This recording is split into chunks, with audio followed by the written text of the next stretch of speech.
여러분 안녕하십니까, 진성호입니다.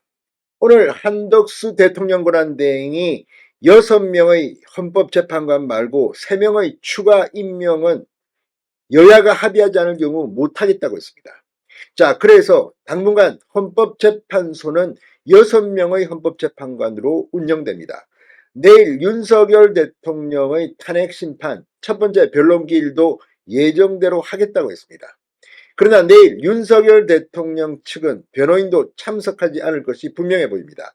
그렇다면 또 한 번 더 기회를 잡아야 합니다. 이런 가운데 6명만으로 윤석열 대통령의 탄핵 결정을 내릴 수 있을까? 불가능하다는 그런 의견이 나오고 있습니다. 바로 지금 있는 6명의 헌법재판관 중 1명이 이견을 보이고 있다고 합니다. 자, 방금 전 SBS가 충격적인 단독 보도를 했습니다. 이미 헌법재판관 1명이 다른 5명의 헌법재판관은 이견을 보였다는 겁니다.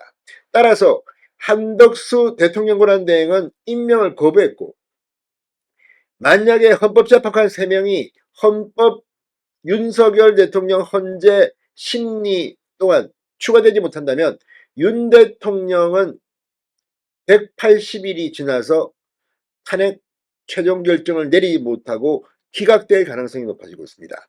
자, 많은 변수가 있기 때문에 앞으로 어떻게 될지는 모릅니다. 그럼에도 불구하고 윤 대통령이 믿는 구석, 이건 아마도 현재 6명밖에 없는 헌법재판관 중 1명이 이견을 보여서 반란을 일으키면 윤 탄핵이 불가능하다는 겁니다. 자, 더불어민주당은 그동안 방통위원장, 장관, 검사, 감사원장 줄줄이 탄핵을 시켰습니다.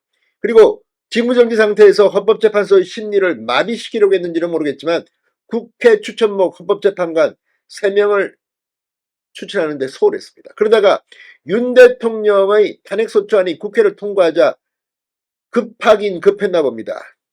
지금 마구마구 지금 추천하고 또 오늘 이 3명의 헌법재판관 추천안을 국회에서 통과시켰습니다. 이걸 한덕수 대행이 임명하지 않자 지금 한덕수 대행을 탄핵하겠다고 그러는 겁니다.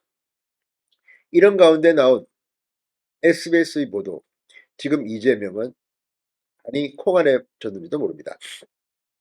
자, 국회에서 헌법재판관 후보자 3명의 선출안이 통과됐지만 임명이 보류되면서 당분간은 지금처럼 헌법재판소가 재판관 6명 체제로 운영될 것이 확실시됩니다. 그런데 헌법재판소의 재판관 가운데 1명이 6명만으로 최종 결정을 내리는 게 불가능하다는 의견을 가진 걸로 SBS 취재 결과 확인됐습니다. 만약 이런 입장이 계속 유지된다면 윤석열 대통령 탄핵 심판에서 파면 결정은 불가능할 수도 있습니다. 자, 헌법재판소 측은 재판관 3명 공석인 상태인 6인 체제로 윤석열 대통령 탄핵 심판 사건 심리가 가능하다는 입장입니다. 이건 어디까지나 사건 심리가 가능하다. 이건 이준석 방통위원장이 이 헌재에 법적 대응을 하고 해서 지금 일단 심리는 가능합니다. 그런데 최종 결정은 내릴 수 있을까요? 자, 문영배 헌법재판소장 권한대행은 지난 5일 이런 말을 했습니다. 헌법재판소법 23조 1항에 대한 효력정지 가처분 결정에 따라 재판관 6명 체제에서도 최소한 변론은 할 수 있다고 생각합니다. 결정이 아닙니다. 변론입니다. 하지만 6명으로 파면이나 기각 같은 최종적인 결정을 할 수 있는지에 대한 명확한 입장은 그동안 밝히지 않고 있습니다. 바로 그 이유가 헌법재판관 1명의 이견 때문으로 보입니다. 자, 헌재가 비상계엄 이전인 지난달 일부 사건에 대한 결정을 발표하면서 재판관 6명만으로도 종국 결정을 할 수 있다고 밝히려다가 입장을 정하지 못했던 걸로 SBS 취재 결과 확인됐습니다. 재판관 1명이 반대 의견을 냈다는 겁니다. 그래서 선고가 무산된 걸로 확인됐습니다. 자, 해당 재판관은 9명 중 3명은 국회, 3명은 대통령, 3명은 대법원장이 지명하도록 헌법에 규정되어 있는데 이 중 3명이 공석인 상황에서 종국 결정, 최종 결정까지 내리는 것이 헌법 정신과 합치하는지 확신이 없다는 취지의 의견을 낸 것으로 알려졌습니다. 또 공석 상황이 발생한 지 한 달밖에 지나지 않았는데 곧바로 종국 결정을 하는 건 역시 성급하다, 이런 입장도 밝힌 것으로 전해졌습니다. 자, 재판관 6인 체제가 이어진다면 윤석열 대통령의 파면 결정을 내리기 위해서는 전원 동의가 필요합니다.